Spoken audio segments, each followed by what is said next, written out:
માંગરોળ દરિયા કિનારા પર ગેરકાયદેસર પ્રવૃત્તિઓ પોલીસ રાખશે ચાંપતી નજર। માંગરોળથી જીતુ પરમારની રિપોર્ટ। નમસ્કાર, આપ સહુ દર્શકોનું DN24 ન્યૂઝ ગુજરાતીમાં સ્વાગત છે। માંગરોળ દરિયા કિનારા પર પોલીસ દ્વારા સઘન ગ્રાઇન્ડિંગ દ્વારા પેટ્રોલિંગ શરૂ। દરિયા અંદર પણ સર્ચ કરી ગેરકાયદેસર પ્રવૃત્તિ પર રાખશે ચાંપતી નજર।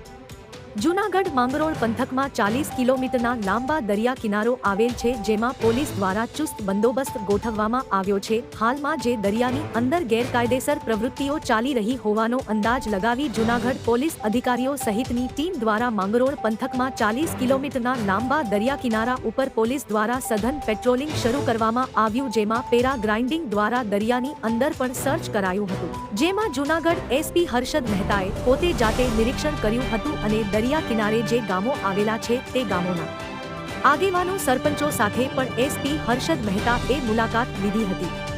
રાજકારણ, મનોરંજન, બોલીવુડ, રમતગમતની સાથે અમે તમારા માટે મહત્વપૂર્ણ એવા દરેક સમાચાર તમારા માટે લાવીએ છીએ, તો અમારી સાથે જોડાયેલા રહો અને અમારી YouTube ચેનલ પર સબસ્ક્રાઇબ કરો। ધન્યવાદ।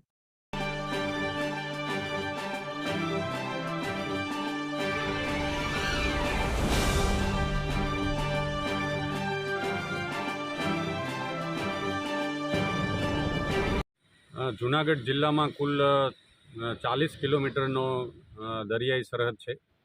આ દરિયાઈ સરહદને વધારે સુરક્ષિત કરવા માટેની એક મોક ડ્રીલ, એક દરિયાઈ સુરક્ષા એક્સરસાઇઝ રાખવામાં આવેલી।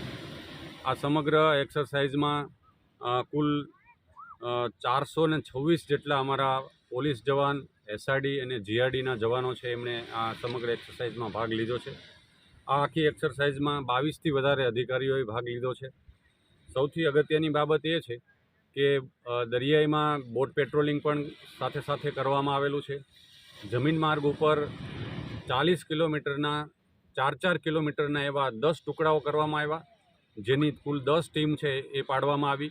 દરેક ટીમ એમના નિશ્ચિત એવી જગ્યાએ એમના લેટલોંગ ઉપર સવારમાં ત્યાં પહોંચી ગઈ। ત્યારબાદ એક સાથે એમનું વાયરલેસ કોમ્યુનિકેશનની સાથે એ 10 ટીમ પોતાનું ફૂટમાર્ચ કરી અને સમગ્ર 40 કિલોમીટર છે એ આ 10 ટીમે 4 કિલોમીટરના અંતરે ફૂટમાર્ચ કરેલો। અને સૌથી અગત્યની બાબત એ છે કે આ આખી એક્સરસાઇઝને બરાબર નિરીક્ષણ થઈ શકે, રૂટ ઉપર કેવા પ્રકારની ટેરેન છે, કેવા પ્રકારના મેનગ્રુવ્સના જંગલો છે, ત્યાં એવી કોઈ ગેરકાયદેસર પ્રવૃત્તિઓ છે કે કેમ આનું બારીકાઈથી નિરીક્ષણ થઈ શકે, એ માટે વિડીયોગ્રાફી અને ડ્રોન તો થઈ શકે, એની સાથે સાથે પેરાગ્લાઇડિંગ દ્વારા પણ આ સમગ્ર 40 કિલોમીટરનું રૂટનું નિરીક્ષણ પણ કરવામાં આવેલ છે।